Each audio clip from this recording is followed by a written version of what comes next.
Hello viewers, আসসালামু আলাইকুম। আজকে আমি রান্না করব হচ্ছে মুরগি। তো মুরগিগুলোকে কিন্তু আমি আরো আগে ফ্রিজে রেখেছিলাম। এগুলোকে নামিয়ে এখন আমি কেটে নিব। তো মুরগিগুলোকে কিন্তু কেটে ধুয়ে পরিষ্কার করে নিয়েছি। এখন রান্নাটা বসাবো। তো রান্না বসানোর জন্য কিন্তু ১ম এ আমি তেল দিয়ে দিলাম। তারপরে দিব হচ্ছে পেঁয়াজ কুচি। তো পেঁয়াজ কুচিটা দেওয়ার পরে কিন্তু পেঁয়াজটাকে আমি একটু লাল, লাল করে ভেজে নিব। ভাজা হয়ে গেলে এখানে আমি দিয়ে দিব হচ্ছে তেজপাতা, এলাচ, দারচিনি। তো এগুলো দেওয়ার পরে কিন্তু এগুলোকে আমি একটু ভেজে নিব।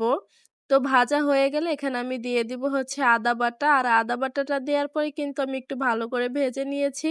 ভাজা হয়ে গেলে এখানে আমি দিয়ে দেব হচ্ছে পেঁয়াজ বাটা।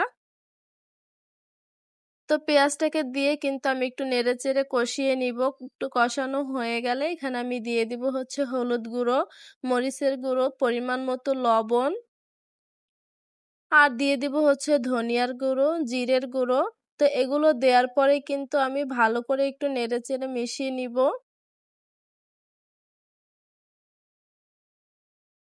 তো মসলাটাকে কিন্তু আমি ভালো করে নেড়েচেড়ে মিশিয়ে নিয়েছি। এখন এর মধ্যে আমি দিয়ে দিব হচ্ছে কেটে রাখা টমেটো। তো এখানে আমি একটা টমেটো আর হচ্ছে কিছু আস্ত কাঁচামরিচ আর দিয়ে দিব হচ্ছে কিছু পেঁয়াজ কুচি। তো এগুলো দেওয়ার পরে কিন্তু আমি আবার মসলাটাকে ভালো করে একটু নেড়েচেড়ে মিশিয়ে নিব। তো মেশানো হয়ে গেলে এখানে আমি দিয়ে দিব হচ্ছে একটু পানি। আর পানিটা দিয়ে কিন্তু আমি মসলাটাকে আবার একটু ভালো করে নেড়েচেড়ে নিব। তো এভাবে কিন্তু মসলাটাকে আমি কিছু সময় ধরে কষিয়ে নিব। তো দেখতেই পাচ্ছেন আমি কিন্তু মসলাটাকে ভালো করে কষিয়ে নিয়েছি। আর মসলাটা যত ভালো কষানো হবে তরকারিটা কিন্তু খেতে ততই বেশি মজা হবে।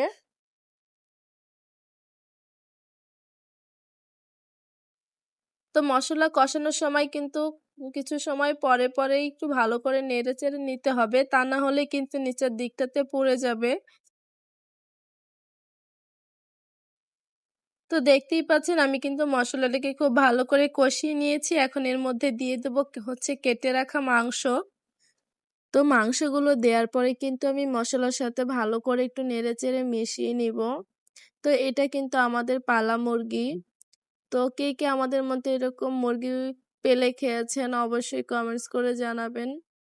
আর পালা মুরগির স্বাদটা কিন্তু অন্যরকমই হয়।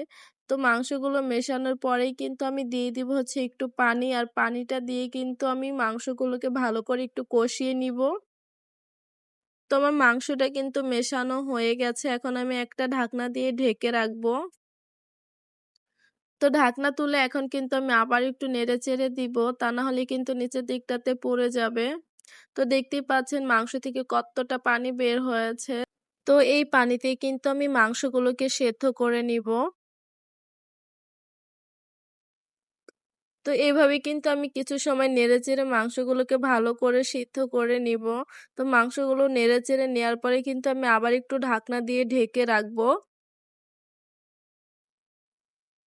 তো এখন আমি ঢাকনা তুলে কিন্তু আমি আবার একটু নেড়েচেড়ে দিব। আর দেখতেই পাচ্ছেন পানি কিন্তু অনেকটাই শুকিয়ে গেছে। তো এভাবে আমি কিন্তু কিছু সময় একটু নেড়েচেড়ে আবার একটু কষিয়ে নিব।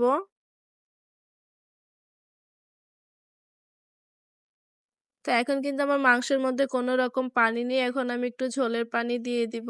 যেহেতু আমি ঝোল রাখবো না তো অল্প করে একটু পানি দিয়ে দিব। তো পানিটা দিয়ে কিন্তু আমি মাংসগুলোকে ভালো করে নেড়েচেড়ে দিব।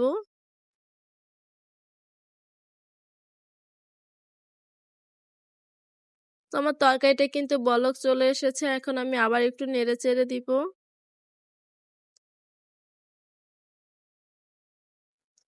তো নেড়েচেড়ে নেয়ার পরে কিন্তু আমি ঢাকনা দিয়ে ঢেকে রাখবো।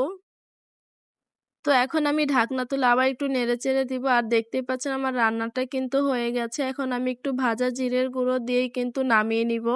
আর আমার রান্নাটা কিন্তু হয়ে গেছে দেখতেই পাচ্ছেন কত সুন্দর হয়েছে। তো আজকের ভিডিওটি কিন্তু এই পর্যন্তই। সবাই ভালো থাকবেন। আল্লাহ হাফেজ।